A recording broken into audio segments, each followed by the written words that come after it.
Olá, pessoal! Mais uma vez juntos, estamos aqui nessa série de vídeos que vão realmente esclarecer as suas dúvidas e queremos te pedir, se inscreva no nosso canal, nos dê um like, compartilhe com seus contatos. Temos aqui conosco o irmão Cid Gleison. Irmão Cid Gleison, e aí? Seu baú de perguntas, como é que tá hoje aí? Fala para mim. Muitas perguntas, pastor. Eu queria até pedir o pessoal de casa que colocasse nos comentários aí de que lugar vocês nos assistem e coloque aí embaixo o seu pedido de oração. Vamos estar orando pela sua vida. E eles conheciam todo o caráter de Deus? E se não conheciam, hoje conhece? Tem os atributos principais de Deus. Você fala assim, quais são os principais atributos de Deus? Vou falar os principais. Veja bem, santidade é a natureza de Deus. Então, santidade tem a ver com a natureza de Deus. Ele não pode negar-se a si mesmo. Justiça é a forma como Deus faz as coisas. São os seus caminhos. O amor de Deus é a disposição de Deus. Se nós pudéssemos descrever Deus essencialmente, diríamos que ele é todo de amor. Toda atitude de Deus tem a ver com amor. Agora, quando amor é a essência de Deus. Ah, mas Deus me ajudou. Isso é a graça. Quando o favor de Deus flui até você, você recebe a graça. É como se o amor fosse uma caixa d'água. Você fala assim, eu estou com sede. Aí abre a água e vem até você. Quando a água flui de lá até você, isso é o favor de Deus. Mas o amor de Deus é o que Deus é, porque Deus é amor, a Bíblia fala. Então, a essência de Deus, ele é amor. Então, o amor é a disposição de Deus. A glória de Deus é aquilo que Deus é. Eu confundi. A glória de Deus é o que ele é. A sua divindade. Né? Ele não divide a sua glória com ninguém. É o que Deus é. Ele não existe. Ele sempre é. E a criação existe. Ele é ilimitado. A criação é limitada. Então, a glória de Deus é aquilo que Deus é. Então, esses são, assim, os principais atributos. Santidade, amor, justiça, glória. Graça. A graça é o amor, tá ligado com o amor. Graça e amor é a mesma coisa, é o favor de Deus. Favor imerecido. É o amor manifestado. Então, esses são os atributos. Falar que a gente conhece, relativamente, hoje eles conhecem. Mas isso é muito amplo, isso está além. E a sabedoria de Deus, né? É algo muito tremendo. Então não dá para... Porque Deus ele não tem sabedoria, ele é a sabedoria. E por que Deus não queria que eles conhecessem o mal? E tivesse conhecimento do mal? Interessante. Eles não iam evoluir mais com esse conhecimento? Olha, o diabo pensou da mesma forma. Por que os anjos não poderiam conhecer o mal? Porque o conhecer para Deus tem a ver com a experiência. No mundo espiritual, se você conhece com experiência. Aí eu conheço a Deus, você está lá no mundo espiritual. Aí eu falo, você já leu sobre ele? Não, eu conheço a Deus, ali está Deus. Tem a ver com a experiência. Então conhecer o mal tem a ver com o quê? Experiência. Isso. Só tem um que conhece o mal sem ter experiência. E conhecer o mal sem ter a experiência. É o próprio Deus. Lá em Gênesis 3:22 fala, agora o homem é como um de nós, conhecedor do bem e do mal. Mas não com a experiência. Hoje o Senhor já conhece o mal com a experiência de ter sofrido o mal. Ele foi maltratado. Mas antes ele não tinha vivenciado o mal. Então, quando a criatura experimenta o mal ele é totalmente corruptível. Porque uma coisa corruptível é uma coisa que vai te levar, vai te degradar. Te leva para a morte. Morte e corrupção é a mesma coisa. Morte é corrupção em processo. Então, Deus não queria, porque senão eles iam separar dele, ia morrer. Satanás, quando ele experimentou o mal, ele se autocorrompeu e foi corrompendo outras pessoas. E a corrupção gera morte, e a morte separa. A morte é para separar. Ela separa Deus. Ela é antagônica da vida. Então, por isso que Deus não queria. Para o próprio bem deles, eles não podiam experimentar o mal.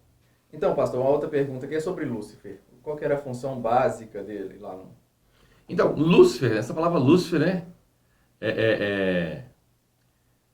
Heilel Ben Shahar, essa palavra. Estrela da alva, ou estrela da manhã, ou Vênus, aí calcula como Lúcifer. Anjo de luz. Ele era um portador de luz. Ele nunca foi a fonte de luz. Ele era um portador. A função dele básica, eu diria para você que é a seguinte: ele recebia as revelações de Deus, ele era como um oráculo de Deus, foi feito como um padrão, está lá em Ezequiel 31, ele era um modelo, e ele deveria o quê? Compartilhar essa luz. E ninguém entre os anjos comunicava tão bem essa luz como ele.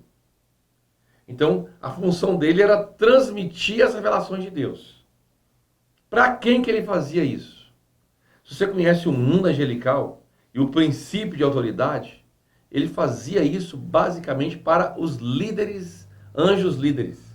Não era para todos os anjos, não. Ele fazia isso com a liderança. Quando aconteceu rebelião como? Com a liderança. Então, aquela liderança que ele estava compartilhando ali, que admirava ele, uma boa parte dela, teria que compartilhar com as outras hostes celestiais. Até mesmo porque as hostes celestiais aí são milhões e milhões de anjos. E qual era a ideologia que ele ia espalhando assim falando na cabeça dos anjos para poder contaminar eles? Então, o diabo, você fala assim, qual que é a ideologia de Satanás? A ideologia de Satanás é a ciência do bem e do mal. Se você vê lá em Gênesis, capítulo 2, versículo 9, Deus colocou duas árvores lá. Uma é a árvore da vida e a outra é a árvore do conhecimento do bem e do mal. Árvores são personagens. Porque Cristo, ele é a videira verdadeira. É uma árvore. E se você vê lá em Ezequiel 31, quer ver? Abre lá para você ver lá. Satanás também ele é descrito como uma árvore. Então, essa árvore da vida é Cristo, a árvore do conhecimento do bem e do mal representa Satanás. Essa árvore do conhecimento do bem e do mal, eu diria que ela deveria ser chamada de árvore da morte. Por quê? Porque ela gerou o quê? A árvore da vida gerou quem em Adão? Vida. E a árvore do conhecimento do bem e do mal? Gerou morte. Então, o nome dela seria árvore da morte. E quem que tem o império da morte? Satanás. Então aquela árvore lá, ela está prefigurando Satanás e o sistema e a ideologia de Satanás. O bem e o mal. Que, olhando grosseiramente, parece que é a melhor coisa do mundo. E é altamente sedutor. Quer ver? Lá, 31. Deixa eu ver aqui. Aqui do versículo 8 em diante. Os cedros não o podiam escurecer no jardim de Deus. As faias não igualavam os seus ramos, e os castanheiros não eram como os seus renovos. Nenhuma árvore do jardim de Deus se assemelhou a ele na sua formosura. Violena. Formoso o fiz, com a multidão dos seus ramos, e toda a árvore do Éden, que estava no jardim de Deus, tiveram inveja dele. Portanto, assim diz o Senhor Jeová. Isso aí tá bom. Então, veja bem. O texto aqui, histórico, tem a ver com o faraó. Mas esse faraó não estava no jardim de Deus. É igual Ezequiel 28. Ah, não, ali o contexto histórico é Etiobaldos, o príncipe ou rei de Tiro. Tá certo. Mas Etiobaldos não é chamado de querubim ungido. Tem um contexto histórico e um contexto profético. Claro. Ele não era querubim, nem Adão chamado de querubim ungido. Não precisa ser gênio para ver que tem uma parte profética ali. Então aí, essas árvores ali são outros anjos que estavam no jardim de Deus, que tiveram inveja dele. Essa inveja aqui é no aspecto positivo. Queriam ser igual a ele, porque ele era um padrão, um modelo. Deus o fez como um modelo. Certinho. Hoje, qual que é o padrão? É Cristo. Ele perdeu essa função. Mas ele era um padrão, era um modelo. Qual que é a ideologia dele? Ele tinha um padrão de governo. Qual que é a prova que ele tinha um padrão? E tem gente que pensa que Satanás queria sair do céu. Ele não queria sair do céu. Ele queria um trono. Ele queria ter um trono do lado do trono de Deus. Ou seja, ele queria governar junto com Deus.